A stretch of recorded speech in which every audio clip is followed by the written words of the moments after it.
Well, hi, everybody. Welcome to the podcast. Again, our guest today is John Chacon. He is joining us from Bakersfield, California.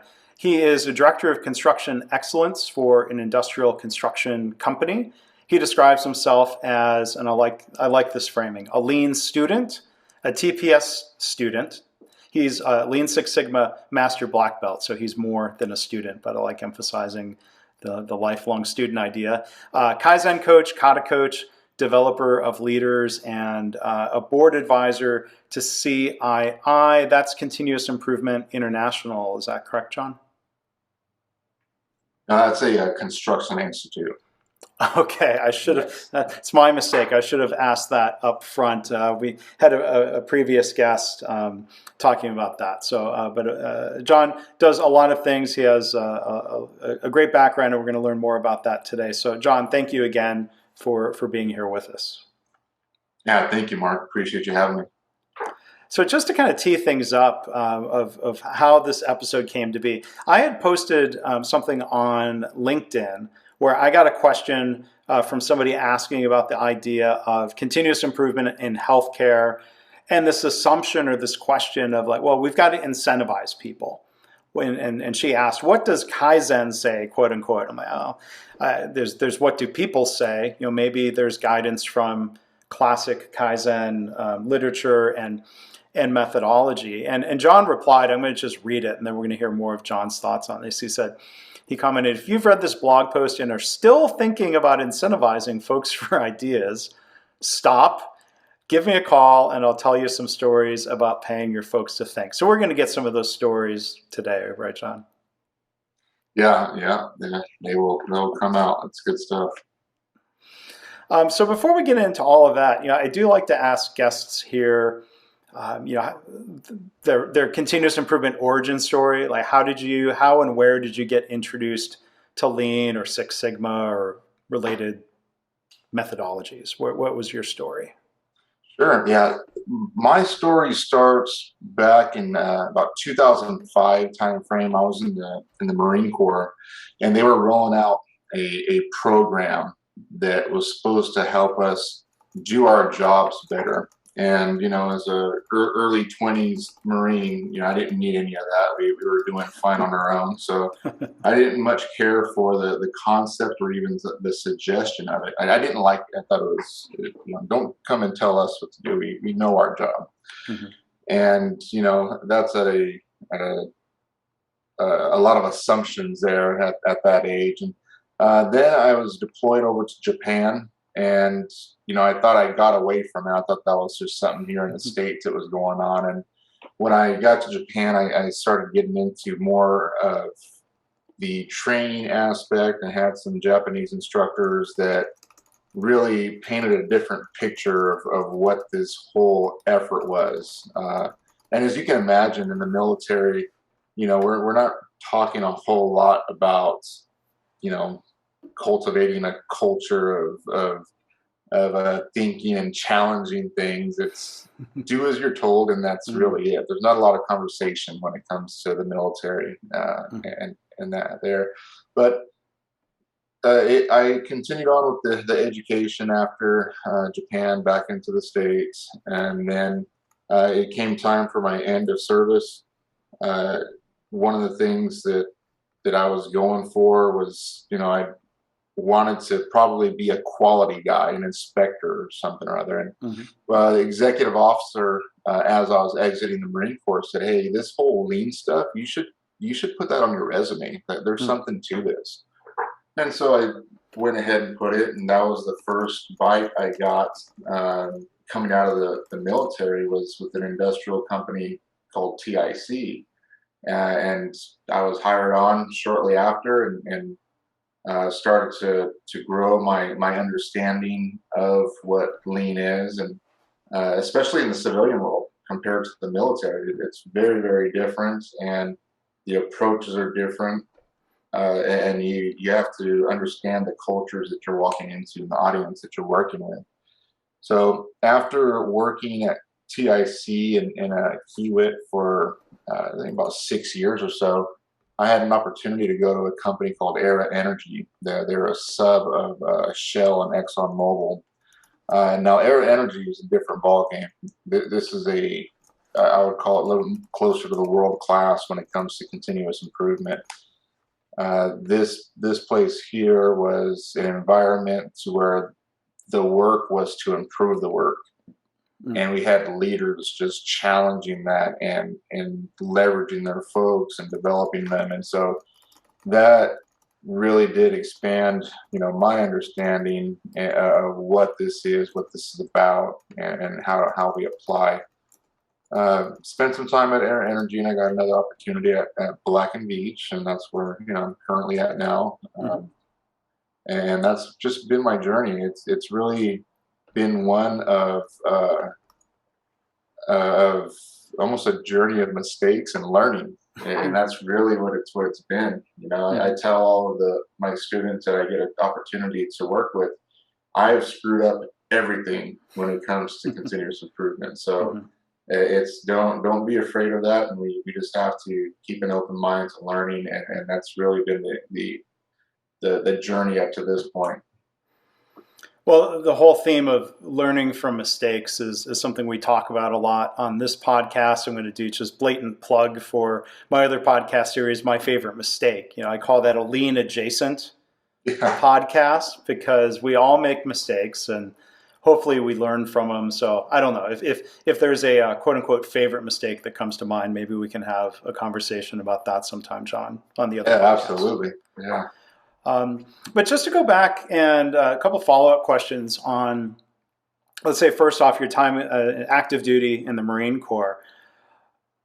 What I hear you saying is that this suggestion that things could be better was a little bit off-putting or maybe even insulting. Like, I run across this in healthcare where there's maybe from a different basis for it, but pride around the idea of like, well, look, our hospital is highly rated. There's billboards everywhere saying how great we are. What do you mean we're harming patients? Like, they find that insulting, or the idea that maybe patients don't have to wait as long, or there'll be excuses, or that could also be sort of off-putting. And the Marine Corps, for good reason, has a reputation for excellence. I was wondering if you could just sort of elaborate a little bit more on that idea, or have you run across that in other companies of people saying, well, I don't like being told things could be better? Yeah. In the Marine Corps specifically, I own the feeling of, I'm a little insulted. We are Marines. We are taught that we are the best. That is it. And by the way, we kind of have two wars going on, and we're doing all right.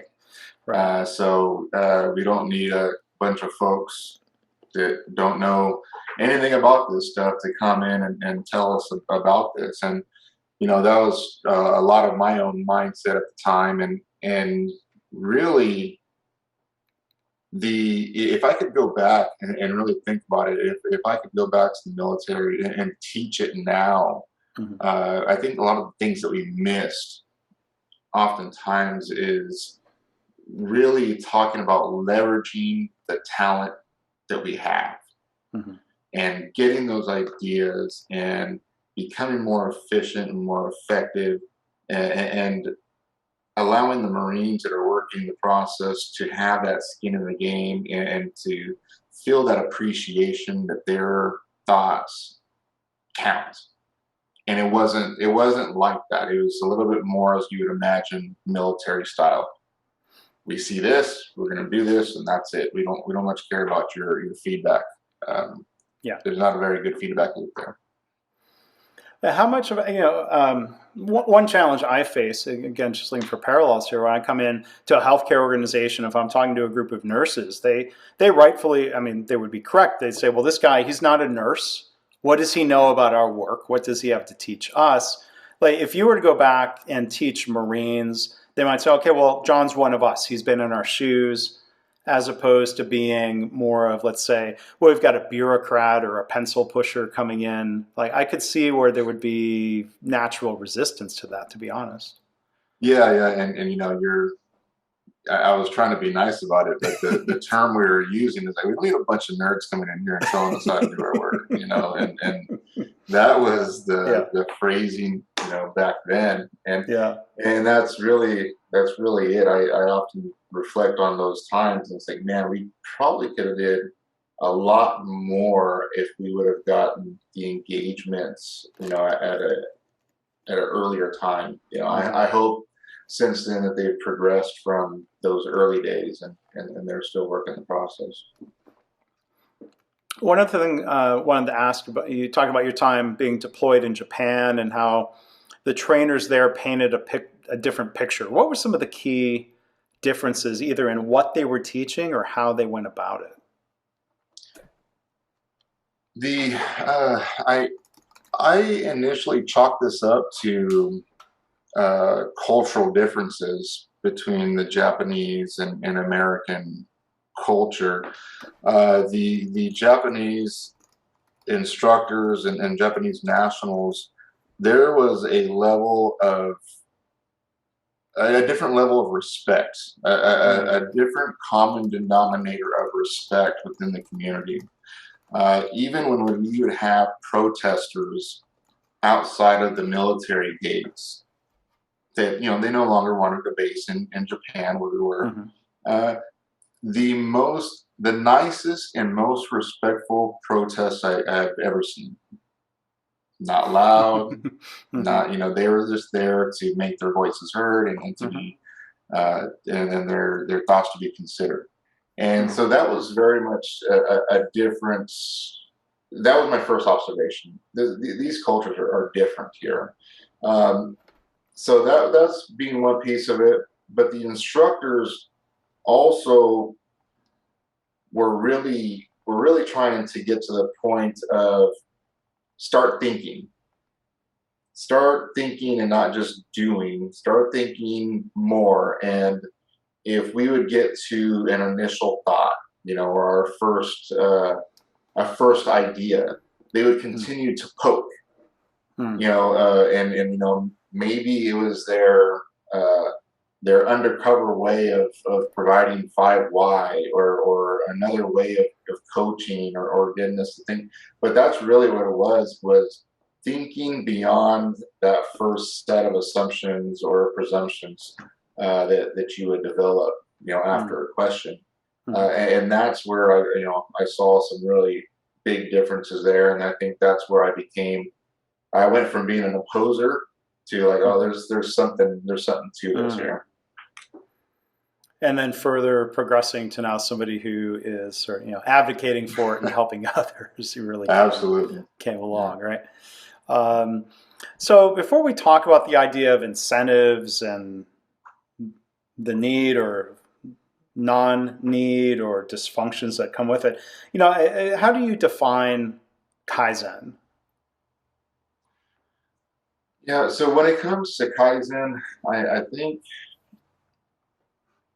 it almost seems to be we have our own filters of how we apply, just the thought of continuous improvement, or good and better.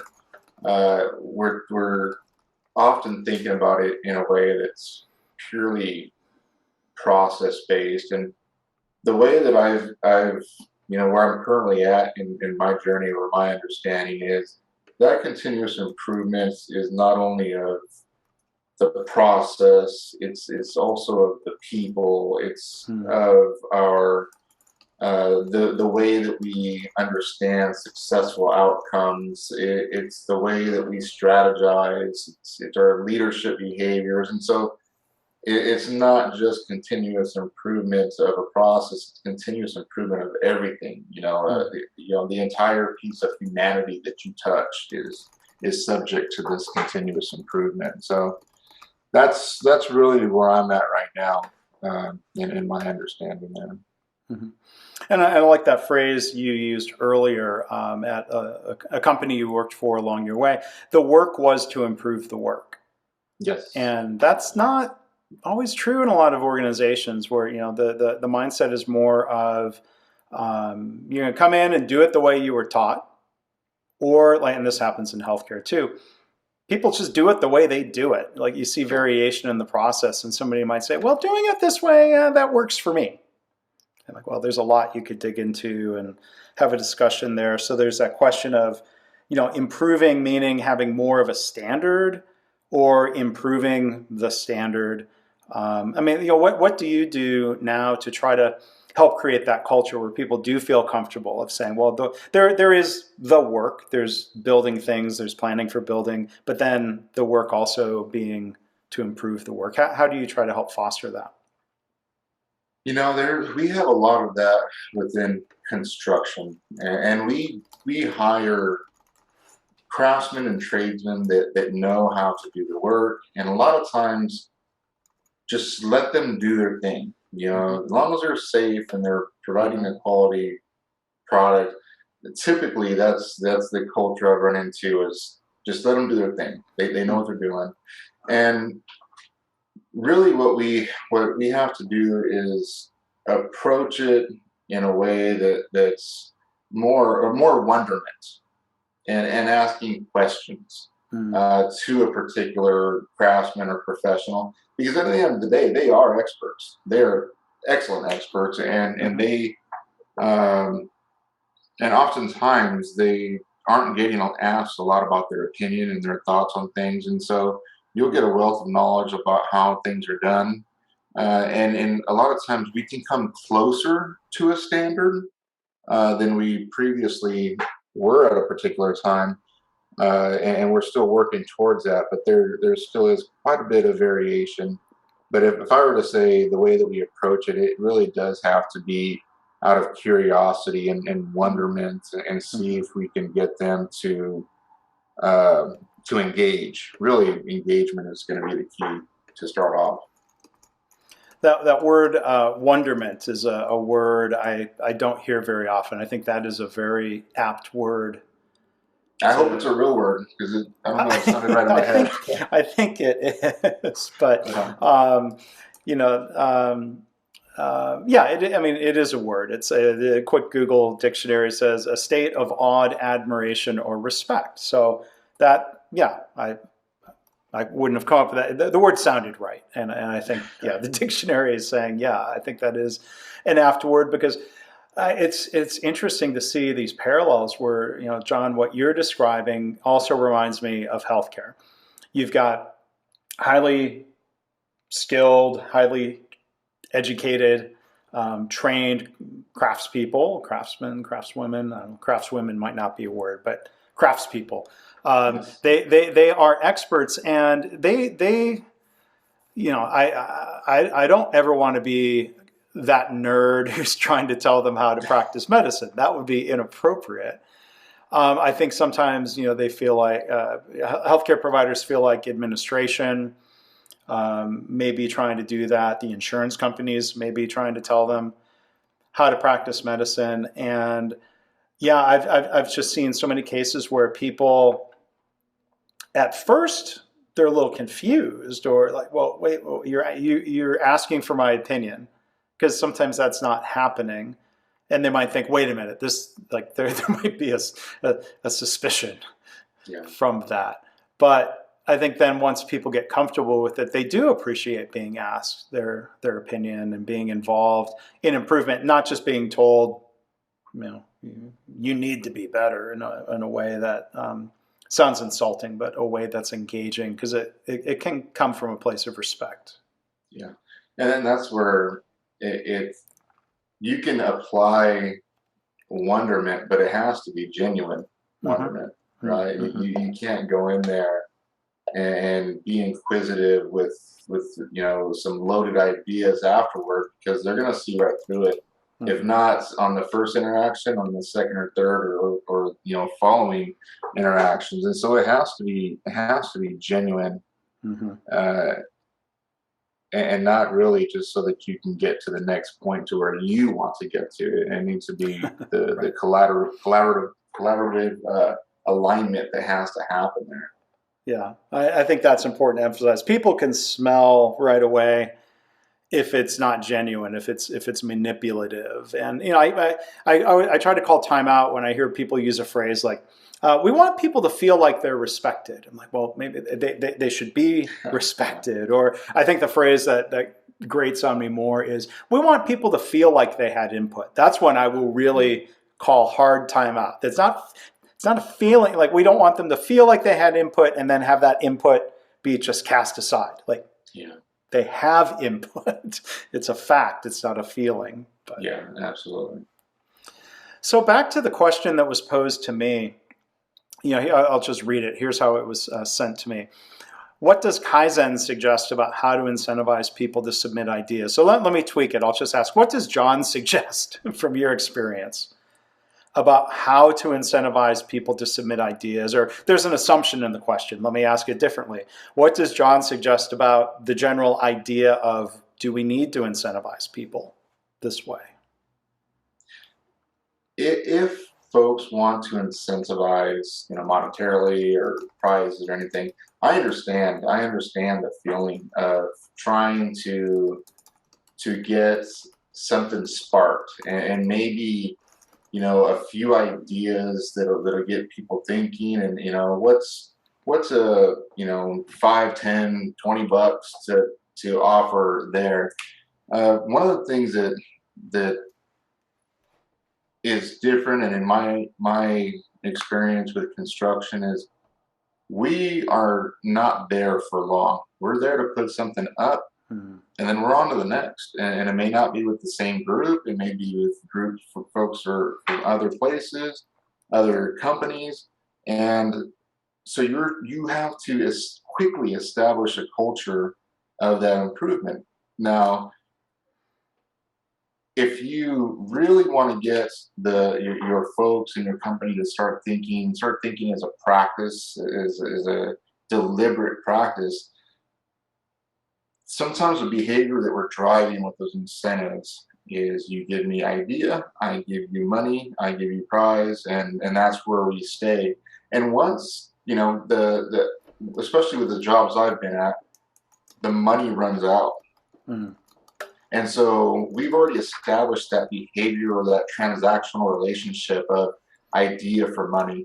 And once the money runs out, and if it doesn't for you, I mean, great, that's awesome. But if it does, there you will see almost an immediate response to, no, you're not getting my idea because you're not giving me my reward. And so that behavior gets established quickly, and you don't really want to do that at all. Another piece of the incentivizing things is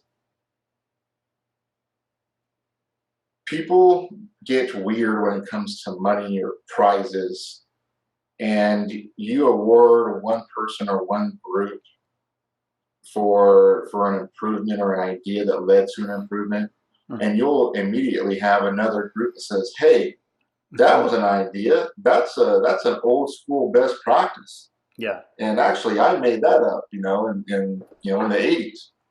And so now you think to yourself, okay, so who do I reward? Do I reward both? How does this really work?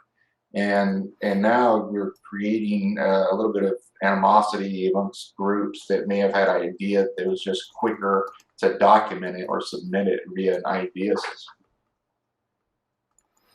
There are all sorts of ways that incentives create weirdness and dysfunction. My answer to that question that came in was, I challenged the assumption that was baked into the question that said, well, how do we incentivize them? Like there's that question of, do we need to? I mean, when you replace what I think is a strong intrinsic motivation with extrinsic motivation, incentives, like you described, we condition people, and then once the extrinsic is gone, they don't default back to intrinsic motivation. Maybe there's been this incentive, this expectation that's been set. You raised another really good point of, there are different degrees of, the fairness perception. Like one problem with the classic suggestion box system, and like when I started my career at General Motors as an engineer, there were even times where I could submit a suggestion. And a lot of it was so individual based. I submitted a suggestion. Well, what happens to teamwork? Or like if a group of people talked about an idea and then one person submits it and gets the reward, that creates way, that just creates so many problems. And now people aren't going to collaborate and share with each other. And like one thing I've seen that's least dysfunctional, like my co-author's hospital, where Joe Schwartz works in Indiana, like they do, it's more recognition than rewards. Like it's a couple of bucks, it's some points, it's a gift card, but they will share that freely, right? So their Kaizen submission process, whether it's one people or three people or 10 people who talked about it, who collaborated on it, they all get the reward. They're trying to eliminate that infighting that would occur when we give, let's say, $1,000 to one person and that's not shared with their team. Like why would you do that? Yeah, absolutely. It's really, if you do go down that road of incentivizing, really think about those behaviors you're going to drive. And I love that, that idea of, if we do give a reward, it's going to be team based and shared, and that's a way to help drive that collaboration that we're looking for, a lot better than what you're talking about, that individual idea system. So what are some ways, let's say in construction, where you would tap into intrinsic motivation? I mean, I would think for one, safety would be an incredibly strong intrinsic motivation. Ideas around improving safety. Are there other dimensions of improvement that have a strong intrinsic motivation that you try to tap into? Try to tap into really understanding the group or a particular person that we're working with, because everyone's going to have their own background and insights. It's going to motivate them. You're going to have some folks that are going to be motivated by probably maybe a end of job bonus. If we increase productivity, we're going to be open to a bonus, and so another way of incentivizing. But there's the majority of folks that I get a chance to work with and talk to just get excited about being able to do it better. Mm-hmm. And in construction, the amount of waiting that happens is it's just overwhelming. And there's a lot of folks that they don't want their day to drag on. Let's get busy. Let's get to work. If I can be engaged in work, 95% of the day, that's a huge win. And I'm not going to have a day that's dragging on, 2 hours of waiting for material or waiting for a request for information. And, people's days drag on like that. So the majority of the folks get excited just to make things a little bit better and easier for themselves there. Yeah, you bring up that's a really interesting point. The idea, people do like to feel productive. They do like to feel useful. I mean, I think there would be this bias or this bad perception of like, yeah, they love they love sitting around doing nothing. They're drinking coffee. They're talking about the playoff game that's coming up. And like you said, sometimes though, the day drags on. Like I think back to one of my Toyota mentors who would talk about like getting into a state of flow. Like you're not working too fast, but you're working and it's with a purpose and it's at a good pace. And that's when the hours fly by. Yeah. You're in that zone. And when people challenge like, well, oh, it must be awful doing repetitive work all day. And the one Toyota person I'm thinking would say, well, no, you're in that zone. That's an enjoyable place to be. Yeah, we'll get that all of the time in construction. It's like, well, this isn't manufacturing. This isn't Toyota. Sure. We don't have the luxury of repetitive work, and we do. It just looks different. It's we will weld today. We will weld tomorrow. We will bolt up structural steel today, tomorrow, so on and so forth. We go to the tool room on a daily basis, and so it's just getting people to look at the repetitiveness in a different way is going to be key there for that. Mm-hmm.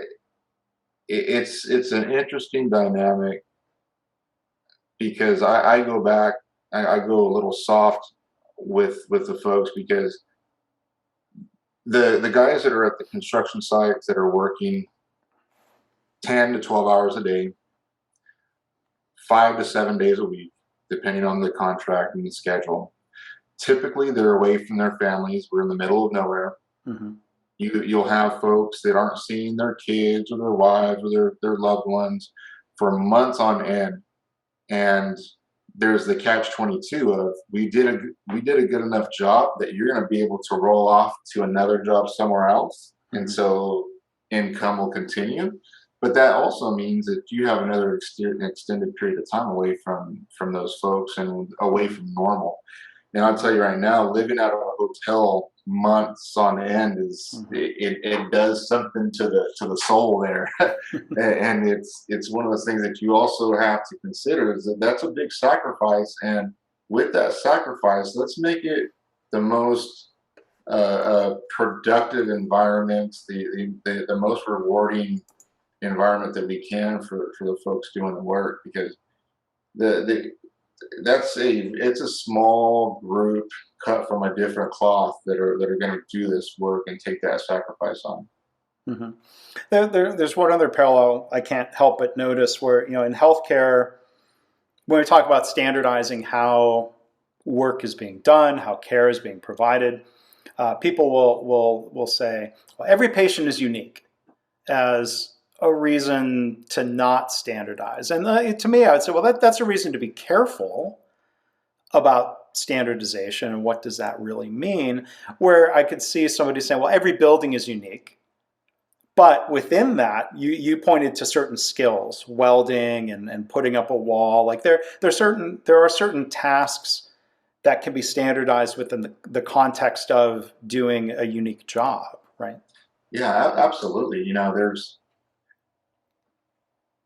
each job will tell you this is a different job. This is this is a special session. It's some reason every job's a special job, and so Mm-hmm. really getting us to the point to where we understand what the repetition looks like is going to be key, because one day you're going to have a guy welding at heights, 100 feet in the air, and then the next day he may be on his back in the dirt, and being able to get materials where he needs to have it, making sure that his paperwork and safety checks are in place.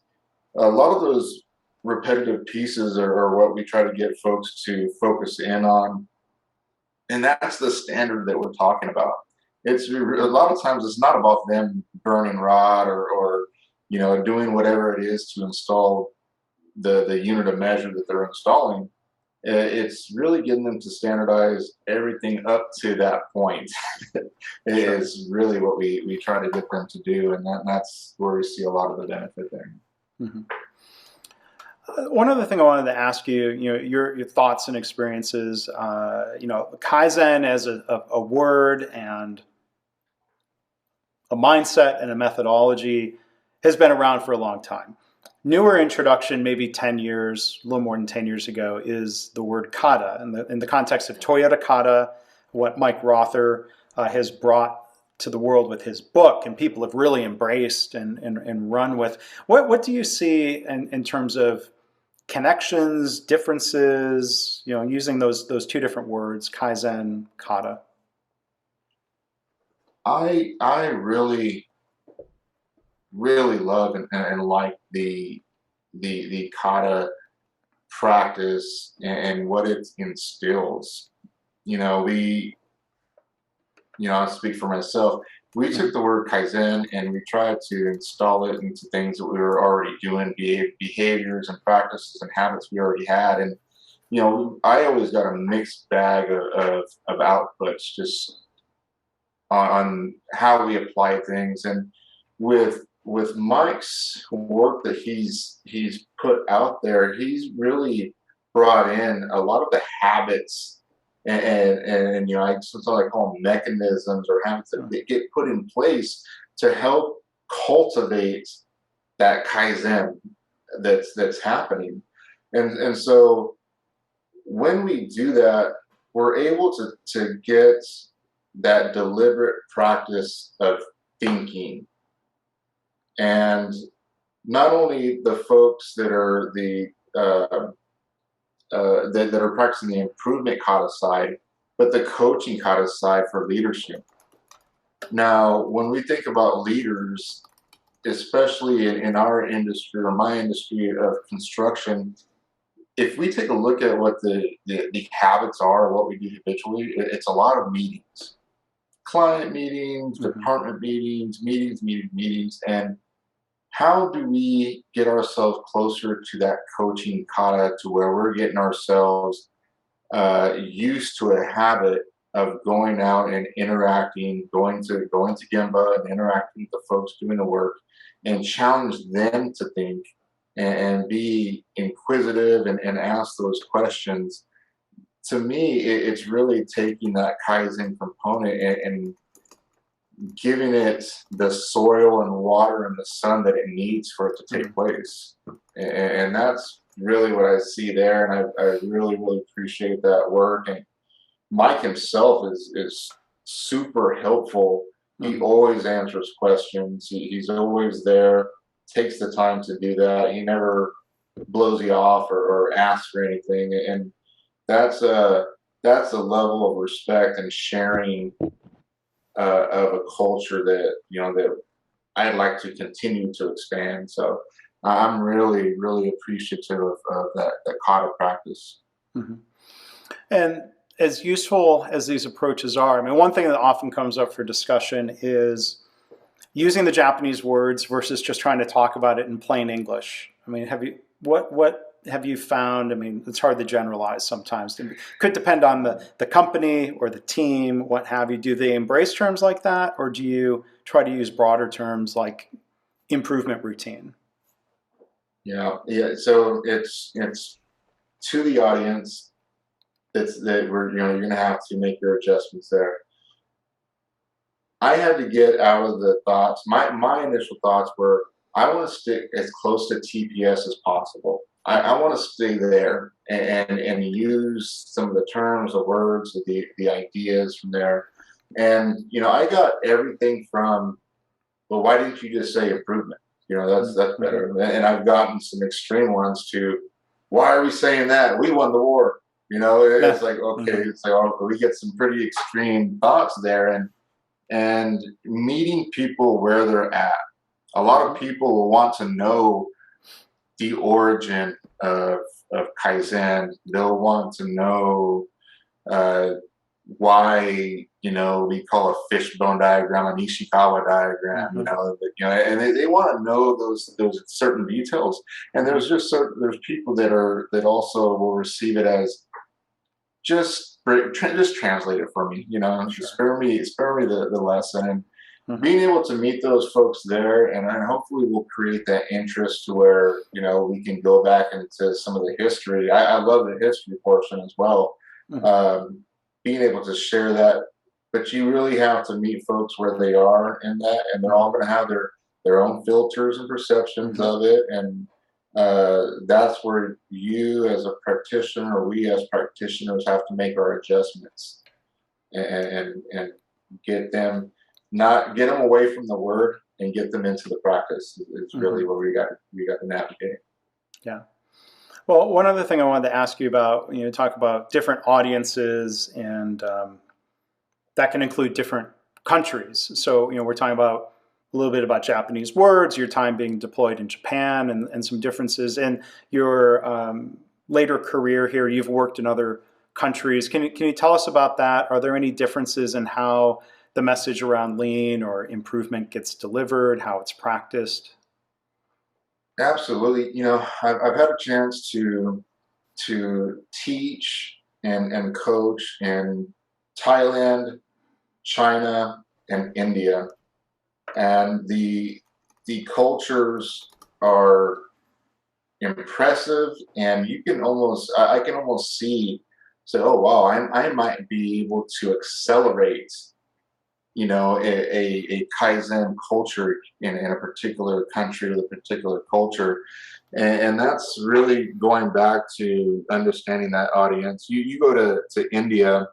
uh, I love India. I love the Indian people. After our instruction, everybody in the class lined up and gave hugs. It was, it was awesome. The the components of respect for people really, Mm. really was driven home in India and in Thailand, because Thailand, the way it was explained to me, that we're not going to argue. We need to come to a peaceful alignment or resolution, and there's not going to be any kind of pushing ideas on you. And so that was great to see there with India, the culture there, Thailand, the need for collaboration in Thailand. And then in China, the students for the first couple of days were standoffish. That they really held back. And after we got them going, I mean, the rooms were roaring with conversation and challenges of how we think about things, and had an opportunity to take the word Kaizen and bring up the old kanji, and then the Hmm. Chinese students were able to look at it and break it Mm. down historically. And then we also had a South Korean national be able to say, well, that right there also translates in Korean. And Hmm. so having those conversations of what we're really trying to get to has been excellent and life changing experiences. uh, just overall traveling to those countries, that was a godsend there, being able to have that opportunity. Yeah, I haven't had a chance to travel to India for work. I spent a week in China visiting some hospitals and giving some talks. That's a limited perspective. I did spend maybe a total of 3 weeks with a hospital in Bangkok. So that was a deeper Mm, opportunity to yeah. really be more continually working with people.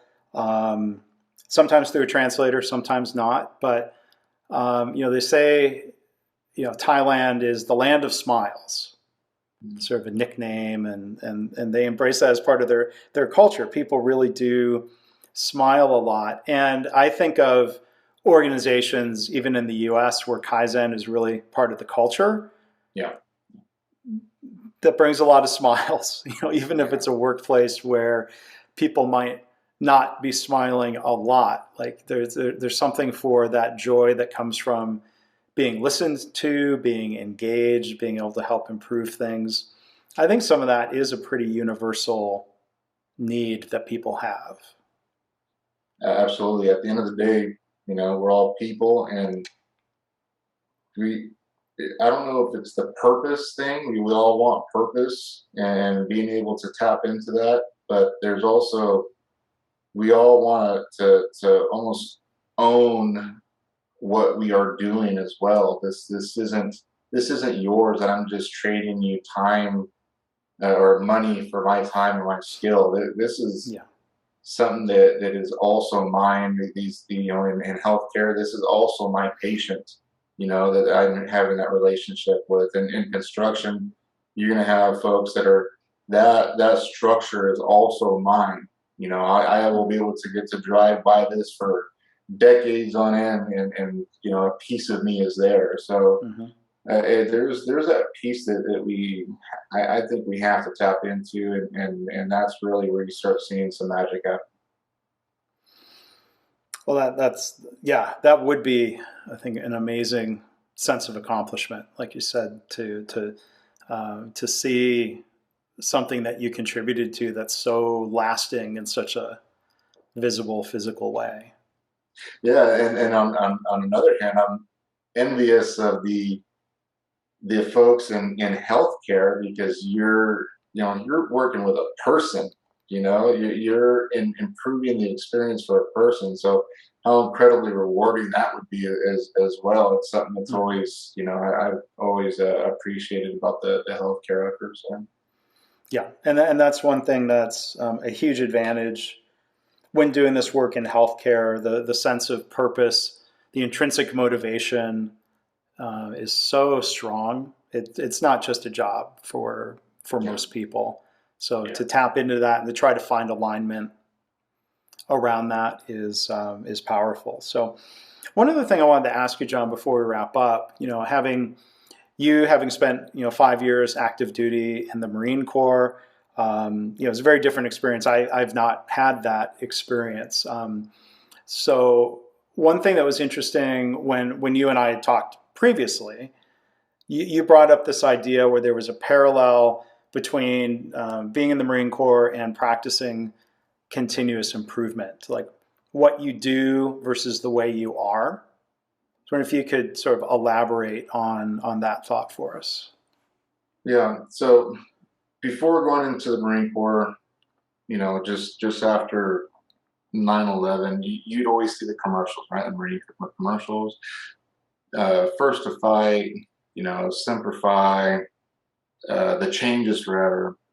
A lot of those little terms there that you would see, and you think that's all marketing, and it's one of those things that I get to be able to explain to veterans of any branch that especially for the Marines, you don't join the Marines, you become a Marine, Mm-hmm. and that is now a layer that's imprinted on you for forever and ever. And what we really need to draw from that and get that understanding of becoming a Marine is that and the relationship to lean or Kaizen or continuous improvement or what have you. It's not about doing the stuff that call that we easily identify those tangible items.